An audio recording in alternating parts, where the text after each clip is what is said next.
Hey guys, it's SarmaShow001, back at it again with the video games, and back at it again with Destiny 2.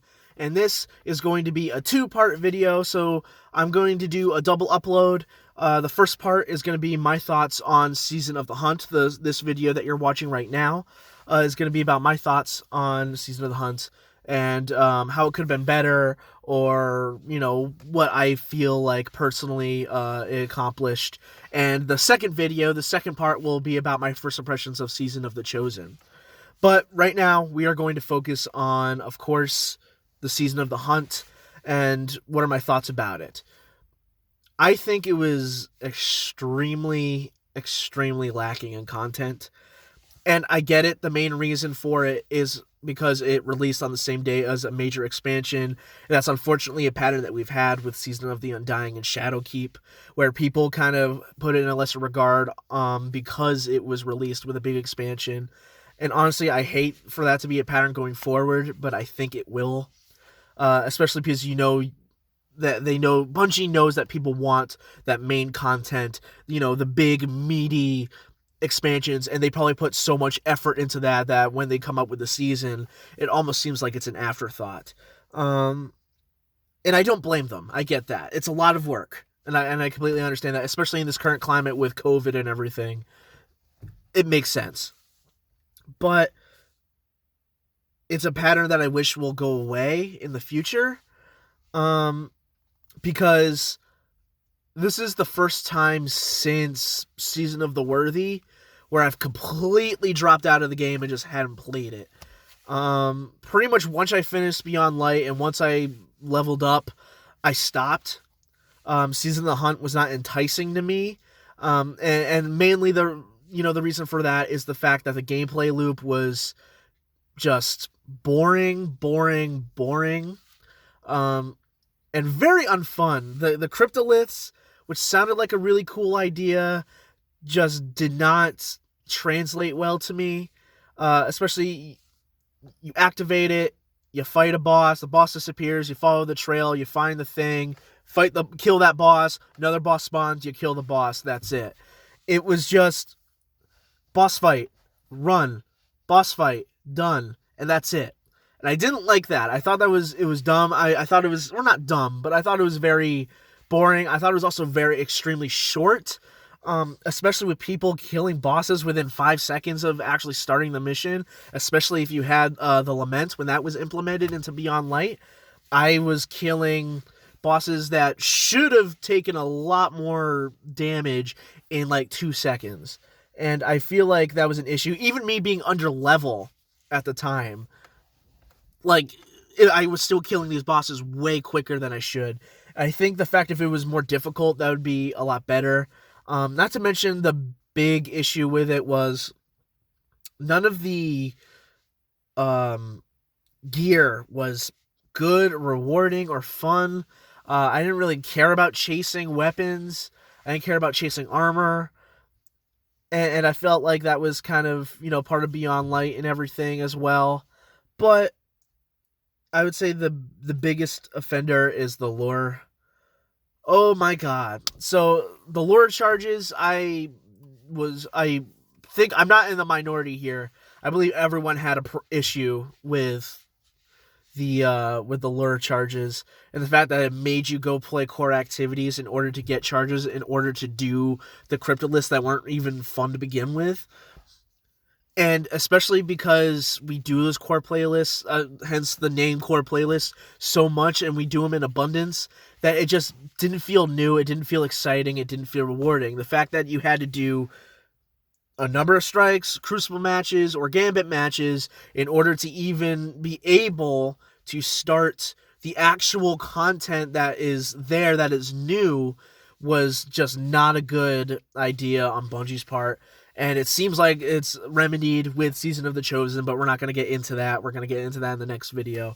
But yeah, I felt very meh about the season. And that's just the main negatives. There are two major positives, I think, for the Season of the Hunt.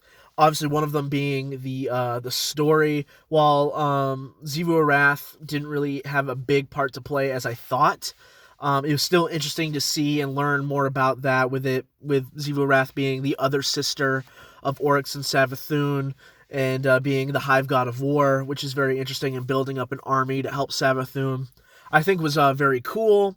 I wish it had a little more prevalence, but again, it depends, because really what stole the show and what I think was really, really awesome was, of course, the Crow. And I feel like there's no doubt that everyone loved the Crow. It was such a cool idea, something so interesting, and something that even predates Destiny as a whole, because that was the original vision for Aldrin, was for him to be a guardian called the Crow. And then the fact that they changed it and then they eventually doubled back to it, I thought was really cool. Also, I love just his attitude, the fact that he's like, I know I did something bad in my past life, otherwise why would these guardians be hating me? But I don't know what I did. And at that point, you kind of feel really bad. And I'm like, oh, man. And the fact that we're the ones that kill him, and we can't tell him who he was or what we did, because it could completely shatter his mind, I think is interesting and kind of cool. I love the camaraderie that we end up building with Crow. And the Crow's relationship with the spider was also really interesting, and the fact that Crow can't leave the spider because he implanted bombs into the Crow's ghost glint, which I think is really cool, a really interesting idea.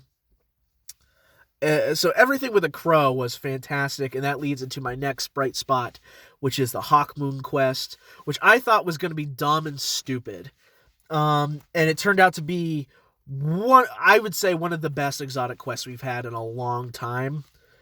So interesting, so cool. I love the idea of the Traveler reaching out to Crow, almost in like a speaker-like fashion, and how he's seeing these paracausal light birds, these birds made of light, and how it leads us to a shard of the Traveler, which created an effigy of the Hawkmoon, and it kind of blew my theory out of the water of what I had originally, which was the theory that I had was that, we had the Ruinous effigy back in Season of Arrivals, that was the darkness, and I said in my theory that the antithesis to that was the Traveler's Chosen, because it was a light-based weapon, and then you had Witherhoard, which was kind of your gray area that was supposed to represent the different eras.